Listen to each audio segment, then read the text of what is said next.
Get started here. Just welcome everyone to the Thursday routine weekly briefing. My name is Nick Lucchetti. I'm a meteorologist here at the Raleigh office. The briefing today will cover the period today, September 14th through next Wednesday, September 20th.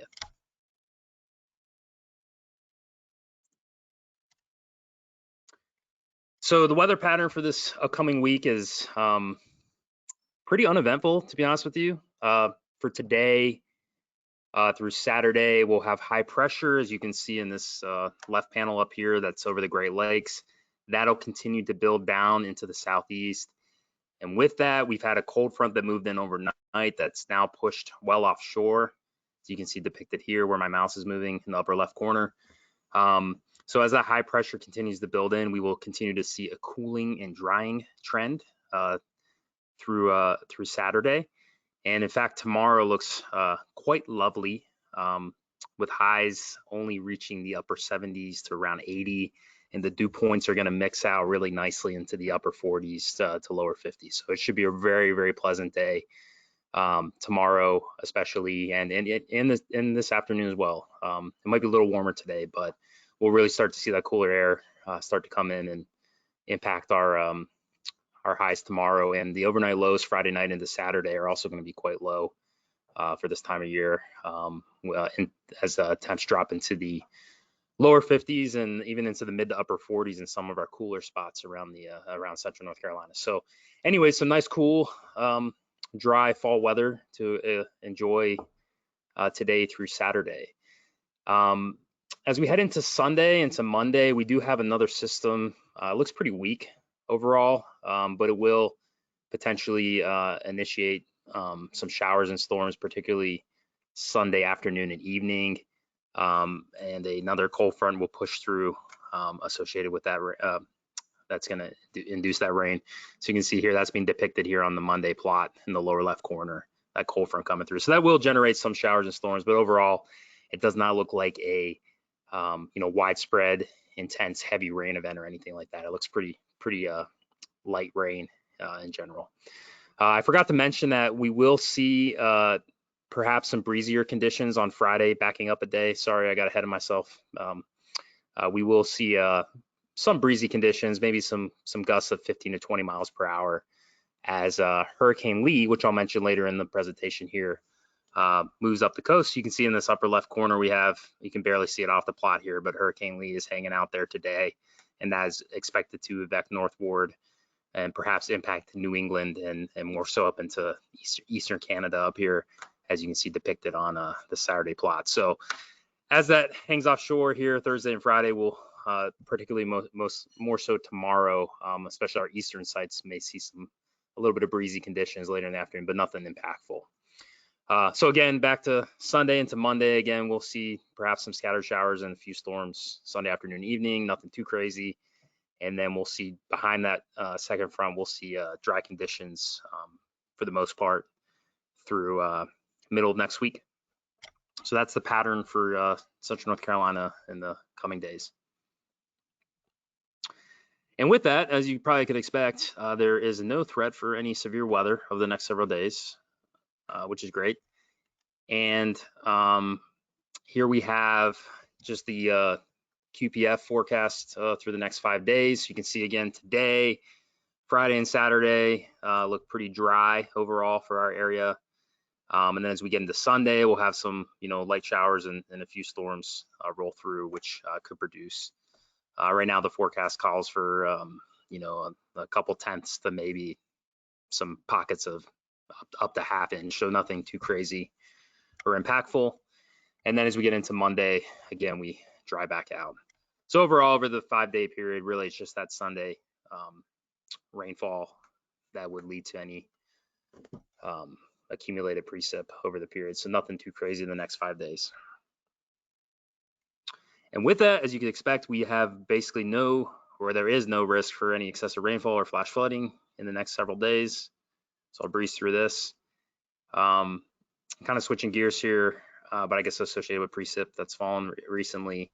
The latest drought outlook has come out this morning, and this is courtesy of the North Carolina State Climate Office. So they produce these every Thursday. So you can see here in the lower left, this was last week's map, and this is the current map. So we have had some heavier rain move through in the past week, and with that, we've seen some alleviation of some abnormally dry conditions across the Piedmont and some of the coastal plain. We do still have in northeastern North Carolina, we do have some moderate drought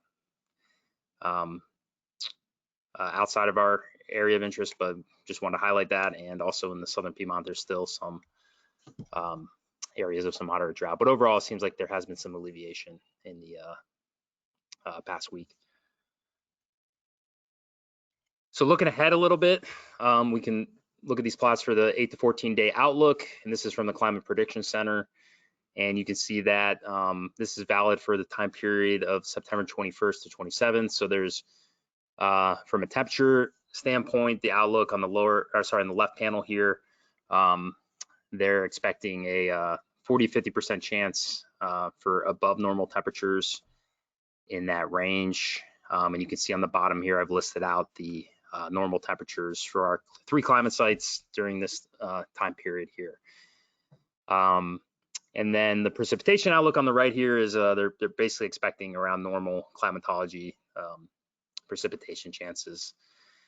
And the cool thing here is, as I was looking through and grabbing these numbers, is that we seem to be we're finally at that point where you start to climatologically, the average highs for each day tend to start going down the slope on the other end. So we've almost made it to the point where we can really start, over the next month or so, particularly start seeing these daytime highs and overnight lows start to cool off, and we'll start hopping into that nice fall weather. So as you can see here locally, there's not too much crazy weather or anything expected in the next several days. However, we did want to continue to highlight the rip current threat along the coast. So the next several slides here, I'm just going to discuss the current tropical situation with Hurricane Lee, but also what else is out there, and just kind of reiterate some of our messaging related to the rip current threat, rip current safety, and high surf safety. So this is a plot of the 7-day graphical tropical weather outlook. On this plot, the shaded colors in the background are actually the sea surface temperatures. And then we have Hurricane Lee, which is marked here, Hurricane Margot, which is out in the, I guess, north central Atlantic. And then there's another area of interest, this 97L. So on this plot, it's from a different site, but it does still plot, as you can see up here in the title, the Hurricane Center's official track cones. So that's what you're seeing here. But anyways, so Hurricane Lee is expected to continue to be a Category 1 hurricane. And as that cold front, as I showed you in the first slide today, it's hanging offshore. That's keeping Lee well offshore. And with that, they expect it to continue northward again. And as I mentioned earlier, potentially impact, eastern Maine, parts of New England, and eastern Canada. So this storm will stay offshore, which is nice. Margot is going to be spiraling out here, so we don't have to worry about that. And then just to mention that the tropics continue to be active though, and we have yet another area of interest here, 97L, which has a 90% chance of forming into tropical cyclone in the next few days. So that should be our next named storm, and we'll continue to monitor that storm as well as it progresses through the central Atlantic. So anyways, just wanted to reiterate that we are just over the peak of hurricane season, climatologically speaking. So please don't let your guards down yet. We will continue to monitor the tropics here at the Raleigh office and continue to message and whatnot, but we encourage people not to let their guards down yet, because we are still near the climatological peak of tropical Atlantic tropical activity. So before I show you some rip current plots here and some messages, I just wanted to quickly show you the satellite view of Lee offshore right now, because it's pretty cool. So let me switch out of this one and switch you over to the my other screen here. and move that. So this is live satellite imagery here of Hurricane Lee just spiraling off the coast. You can see here locally we're pretty void of clouds, and you can see that front here has actually kind of anchored offshore. So again, that front will help keep Lee away from us.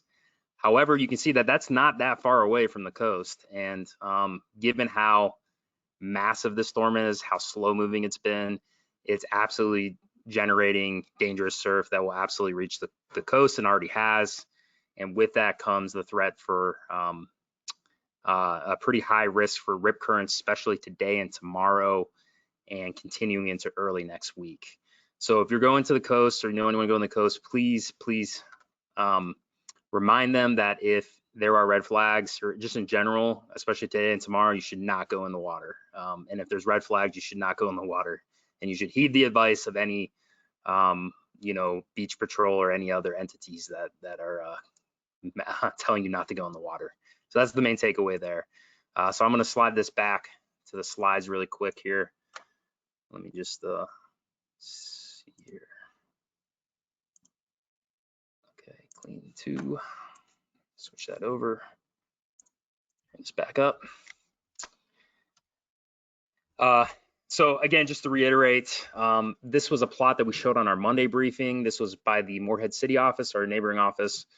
So some of the wording is a little outdated, but it still marks true that they expect beach erosion, large breaking waves, overwash, coastal flooding possible today, tomorrow, all the way through the weekend, and especially the rip current risk continues to be high. So I took this from their website. They have an experimental viewer here that's interactive, but you can see that all of our coastline here is continues to be under a high risk for threatening rip currents. So again, don't go in the water. That's the main takeaway.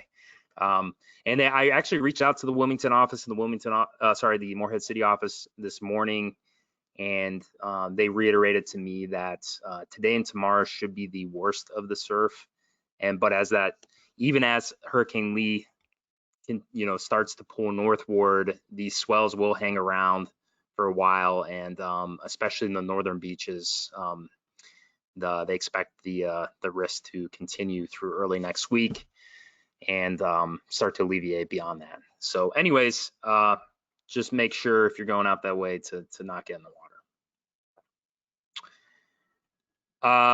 This was a plot that was shared on Monday. I hit this really quick because I think I've got the message across at this point, but it is kind of interesting a plot here that this is a plot of between 2000 and 2021, all of the rip current fatalities in in North Carolina, South Carolina, and the hometowns of where those individuals who unfortunately lost their lives are from. And you can see that you don't need to be along the coast. And in fact, most people that ended up passing away to rip currents were not from the coast. So just another reason to make sure, especially those people who are not from the coastal areas, you want to be aware that it's dangerous to go into these waters. So with that, I'll just do a quick summary. Again, today we have high pressure continuing to build in. We're going to have lovely, cooler than normal and some drier weather, especially tomorrow. Might see some breezy conditions in the afternoon and evening tomorrow, but nothing too crazy.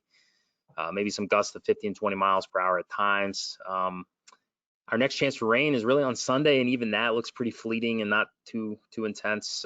Maybe see a couple tenths of an inch, pockets of up to ½ inch across the area, but overall doesn't look too intense. And then dry conditions return early to the middle of next week. And again, the only real hazard of concern is if you're headed to the coast, just don't go in the water. There's definitely life-threatening surf and rip currents today, tomorrow, and all the way through early next week. So make sure to message that as well. And with that, I can take any questions if anyone has any. Thank you for listening.